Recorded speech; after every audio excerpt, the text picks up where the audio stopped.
Hindi siya pwedeng pagsabay. Kailangan one at a time lang siya sa solar. So far, naka 3 hours na kami.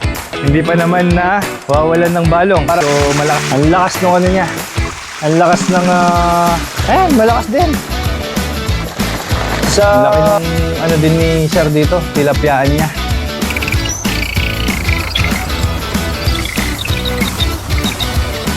Oh. Okay mga ma'am and sir, welcome ulit sa ating vlog. Ngayon, ang i-vlog natin naman is surface pump tsaka submersible pump na solar. So medyo bago tong vlog natin about sa mga solar pump. Kasi ngayon pa lang tayo nag-install. Actually sa farm ko may ganito, pero sa mga client ko, ngayon pa lang din ako nag-install ng ganito. So yun, nag-work naman siya. So ang nangyari dito, nagpa-install sila ng surface pump na 3 horsepower. Ayun, nandito. Nasa may, dito. Sige, can count.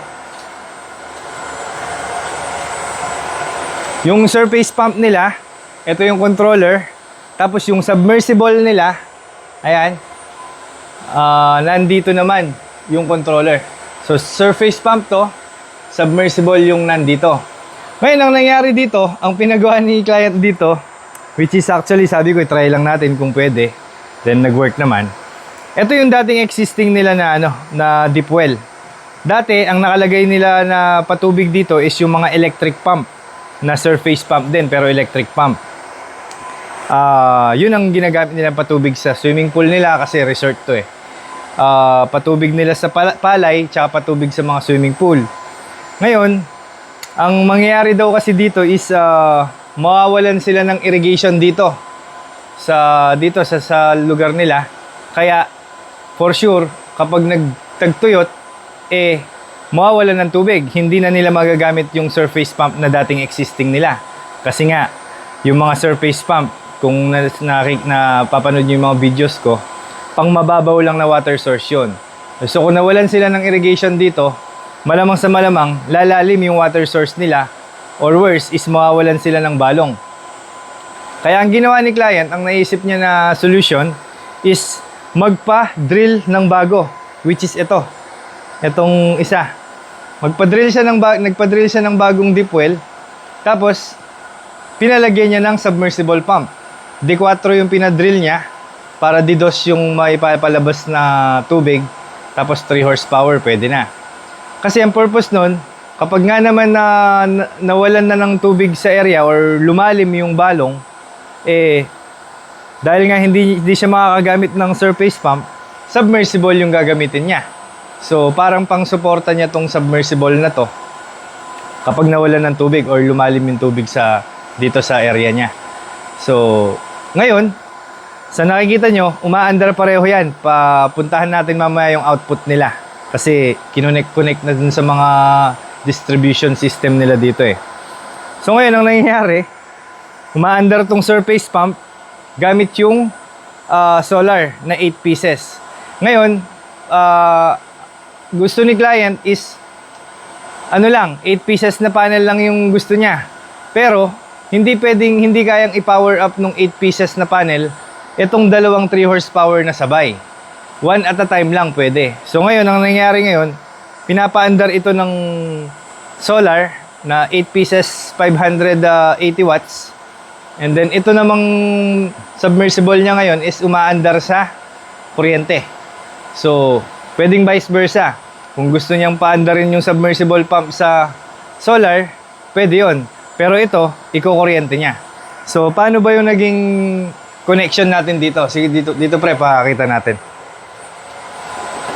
So, ayun guys, kung meron kayong setup sa farm ninyo or dun sa lugar ninyo na gusto nyo ng ganito, so possible siya para medyo makatipid nga naman kayo or wala pa kayong budget agad sa kasi ang one pump na 3 horsepower, either surface pump siya or submersible pump siya, basta 3 horsepower na pump, 8 pieces yung kailangan na panel. 7 pieces pwede rin, pero ang maximum niya is 8 pieces na 500 to 600 watts. So kung wala pa kayong budget na bumili ng 16, bali 16 panels. 8 para sa submersible, 8 para sa surface pump. So 16. So kung wala pa kayong budget sa 16, pwedeng yung 8 na muna. Tapos dalawa yung pump ninyo. Kaso, palitan yung paggamit nyo. So paano ba yung palitan? So ngayon ito, sa surface pump siya. Ito yung controller ng surface pump. So sa nakikita nyo, huwag na natin nakabukas yung solar. Nakataas yung sa solar niya. Okay? Tapos nakababa yung kuryente. Niya. Pero yung sa submersible niya, nakataas yung kuryente, nakababa yung solar. Okay? Pwede din naman mangyari dyan, kunyari gabi nyo gagamitin, pwede nyo naman isabay yan. Pwede nyo siyang isabay ng yung 220. Kuryente yung gagamitin nyo sa submersible, kuryente yung gagamitin nyo sa surface, pwede yon ng sabay. Ang hindi pa pwede, yung ipagsasabay nyo yung solar kasi sabi ko nga, 8 pieces lang yung panel natin sa taas. So, hindi siya pwedeng pagsabay. Kailangan one at a time lang siya sa solar. So, yun yung ano niya. Yun yung setup niya. So, yung connection, ayun, nagparallel lang kami pero hindi na natin maituro dahil paalis na rin kami. At saka hindi naman, sorry, pero sa mga DIYers, again, hindi natin matuturo yung mga kung paano siya ginawa. Pero for sure, kung sa mga DIYers, may idea naman kayo sa parallel system. So, parallel system lang naman yung, parallel connection lang naman yung ginawa namin dito. So, ayun. Surface pump, submersible pump. Yung submersible pump, sa 220 yung nagpapaandar ngayon. Yung surface pump, sa solar yung nagpapaandar ngayon. As of this time, alas 2 na ng hapon. In-start namin mag-testing ng ganito na sabay silang umaandar mga bandang alas 12 or alas 11. So far, naka 3 hours na kami. Hindi pa naman na wawalan ng balong. So, malakas yung balong nila dito. Hindi lang natin alam kung anong month or anong time na medyo mabababa yung water source nila. Kasi kapag dumating yung time na bumaba yung water source nila dito, for sure, ang unang mamamatay, kapag pinagsasabay nila, ang unang mamamatay, yung surface pump. Kasi nga, pang mababaw lang itong kayang sipsipin nito. Maximum 6 meter lang ang kayang sipsipin nito. Pero itong, submersible pump, ang nakababa sa submersible pump dito is nasa, 12 meters. Dalawang tubo lang. So, pero mas malalim pa rin siya compare dito sa surface. So, ayun. Bago lang to, kakapa-drill lang nila. Dito pinesto ni sir yung drilling niya. Actually, pwede niya ipesto sa iba to. Pero unang-una, dito niya na pinesto yung bagong drilling niya kasi may balong na. Baga, tested na nila tong area na to na malakas yung tubig. Which is nakikita nga naman natin, malakas nga naman dahil sabay silang maandar pero hindi naman nawawala ng tubig. Pangalawa, at least yung controller nila magkatabi lang. So, madali lang tayong mag-connection ng parallel. Kasi kung medyo malayo to, naku po, mukhang hindi possible yon kasi kailangan magkakadikit yung mga breakers para makapag-parallel tayo ng maayos. Pwede siguro hanggang 15, sa mga may plano na ganito, pwede siguro kung hanggang 15 meters yung layo or 20 meters, kakayanin pa. Pero kapag 20 meters onwards na yung layo, hindi na accurate yung magiging reading sa or malaki na yung loss voltage lalo kapag solar panel yung papaganahin. So ayun. Tignan natin yung mga buga nila. Tara. Bali itong ni sir, pakita na din natin pala yung pakita natin yung solar. Yung mga solar panel sa taas. Paliparin na lang natin yung drone. At mainit sa taas, sa bubong. So, sa nakikita nyo, ganda ng resort ni sir dito. Bali, parang private resort. Yung parang inuupahan. Ayan, may mga kwarto-kwarto sila dyan. Malaki tong farm ni sir, or resort niya. Resort and farm na rin siya, bali. Kasi, may mga siya dito. May mga tilapia siya dito. Ayan, ito yung swimming pool niya. Pakita din siguro natin yung mga tilapyaan niya dun mamaya. So ngayon, ito yung submersible. So nakita nyo, lakas. Pare pangkay. Kita ka, para ang lakas ng ano niya. Ang lakas ng balong talaga ng tubig. Kapag talaga malakas yung balong ng tubig nyo, eto, expect nyo na ganito kalakas yung solar natin. Yung pump natin. So ito, submersible pump to. So nakita nyo kanina yung connection natin ngayon, sa kuryente muna umaandar to. Pero 100% guarantee. Kasing lakas din ng ano to, kahit sa solar yung gamitin natin. Ganito rin yung magiging performance niya kahit solar yung gamitin natin. So yan, so nakikita nyo ang lakas nung performance nung submersible. Ayun o, halos nagdidetress yung output niya. Malakas yung balong nila sir dito. So okay, ito yung submersible niya. Ewan ko kung saan pupunta yan. I think pupunta sa mga ano yan, sa mga water distribution nila dito. I think dito sa Tilapyaan yata. So ayun yung submersible na naka-connect muna sa kuryente.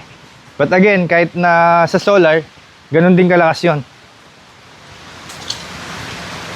Ang kagandahan dito guys, dun sa mga iba na kung kasing binablog, kapag bago yung drilling at ay bago yung lugar na nilagyan ng deep well, huwag kayong mag-expect na ganun din kalakas yung ano nyo, ganun kalakas yung output. Kahit same specs lang yung ikabit natin na solar pump na submersible. Sabi ko, ayun, huwag kayong mag-expect na ganun din kalakas kapag nagpa-drill kayo ng bago na D4 or ayun, D4. Huwag kayong mag-expect ng ganun kalakas agad kasi depende talaga yan sa balong nyo. Minsan kapag bago kasi yung drilling, gumagawa pa ng balong yun sa baba So, mahina muna yan sa una. Siguro first week, first month, hanggang sa palakas na ng palakas yung tubig. So, yung sa case nila sir dito, nakita nyo naman, yung pwesto ng bagong drilling niya, talagang subok na may balong na sa baba yun. Kaya, ang lakas ng tubig nila. So, eto naman yung sa surface. Lakas din, oh. Ang layo nito. Siguro merong almost 100 meter din. Mga nasa 100 meter din yung ano, yung layo simula dun sa pwesto natin kanina kasi umikot yun So yun yung ano niya, yun yung ayun, ayan, malakas din. Sa setup ni sir dito na nagsasabay sumipsip yung submersible tsaka yung surface pump, tapos given na from yung surface pump ang layo ng pinuntahan, ganito pa rin yung buga. Malakas na to, malakas na to sa lagay na to. Ito yung solar pala guys ito yung naka solar ngayon. Yung again, yung submersible kanina naka 220, naka kuryente. Ito yung naka solar ngayon, yung naka connect sa solar. So malakas-lakas siya. Kasi yung mga surface, hindi talaga naka-design yun na malayo yung pupuntahan ng tubig. Ang surface pump kasi, kung nasaan yung surface pump, dun lang din dapat banda yung bagsak ng tubig. Or siguro, mga 20 meters, 30 meters. Yun, medyo talagang makikita natin yung lakas niya. Pero dahil nga ito, umabot ng 100 meter, baka nga sa 150 meter pa to Siyempre, magkakaroon na ng magbababa na yung ano niya. May grappings kasi yan So the more na malayo yung ibubuga niya na tubig, the more nahihina yung lakas, yung volume nung flow ng tubig. So ganun yung sistema ng surface pump. Unlike sa mga submersible, naka-design talaga yung mga yan na magtulak ng malayo kahit na let's say 200, 300 meters. Basta wag masyadong pa-slope Kahit 200, kahit nga 500 meters pa kung flat lang yung surface, ganun pa rin yung lakas niya pagdating dun sa 500 meters. Pero kapag may pa-slope siya, of course mag-decline ulit yung lakas ng flow niya. So, ayun. Ganun yung rules of flowing ng mga solar pump. Actually, kahit hindi solar pump kahit mga electric pump, ganun din So, ayun. Okay. Pakita natin kung gaano kalaki yung tilapyaan nila, sir. Actually guys, ano na to eh. Pangatlong pump na ginawa ni sir sa akin to. Yung unang submersible, tignan natin kung mapakita natin dun. Na-install ko yon I think a year ago na. Nasa 1 year ago ko na nung na-install ko sa kanya yun. So far happy naman siya dun sa performance. Kaya siya nag-order ulit ng mga surface tsaka submersible. So yun, ang laki nung ano din ni sir dito, tilapyaan niya. 10,000 daw yung nilalagay niya na fingerlings dito na tilapia. Tapos yung kabila, nasa 7,000. Tapos meron pa maliit doon, parang mga 300 square meter. So ganda, ang ganda nung resort ni sir, no? Private to eh. Hindi siya public, pero yung pinagpwestuhan ng mga pump niya kanina, gagawa din daw siya ng ano doon, yung pang public naman na pool. So ito na yata yung ano, ito pala yung, ito na yung ano ng ano, nung submersible pump, dito pala siya bumabagsak. Ayan, dito bumagsak yung tubig ng submersible pump. So ito pala yung naglalagay ng tubig dito sa, tilapyaan. So, ito yung in-install namin 1 year ago. Ayan. 3 horsepower na submersible pump din to. Tapos yung mga solar panel nila nandito lang. So hindi ko na alam. Parang isa din yung pinupuntahan ng tubig eh. Para din sa palay, tsaka para din dun sa farm niya. Pakita natin sa drone mamaya. Nandito kasi yung itong luma niya na pump or yung last year na kinuha niyang pump sa akin. Andito yung solar panel. Tapos yung mga bago, yung 8 pieces din na bagong solar, andun naman. Okay. Sige. Pahali pa rin natin yung drone. Okay, so ito na yung drone shot natin. Ay, ang unang araw na yan is yung dati nating in-install. 7 pieces na panel yan. And then yan naman is yung bago na 8 pieces panel. Ayan. Hindi ko na masyadong napalipad yung drone kasi malakas yung hangin. Yan, medyo malaki-laki din yung farm ni sir, mga nasa 6 to 7 hectares yata. And ito yung kabuuan nung resort niya. Okay. Okay, so ayun lang, ma'am and sir, kung meron kayong lugar, farm or resort na palagay nyo magandang installan ng solar at hindi kayo sure kung paano yung diskarte sa mga patubig, pwede nyo kaming kontakin at para makapag-advise kami kung ano yung pinakamagandang setup para dyan sa lugar ninyo. So, ayun. Taga-Tarlac po kami. So, anywhere in Luzon naman, nakapag-install kami. Pero nakapag-install na rin kami sa Cebu noon. Pero yun nga, syempre yung travel cost, kayo mag-shoulder. And, ayun. Contact lang kayo kung may tanong kayo. Pwede sa mga, again, sa mga nagdi-DIY, pwede rin kayong tumawag sa akin. At magbibigay naman kami ng instruction kung paano mo nag-i-install. Huwag lang talaga sa text. Pero much better talaga na pumunta kayo dun sa address namin. Andyan naman, again andyan yung address natin. Tsaka yung contact and yung Facebook page nandyan.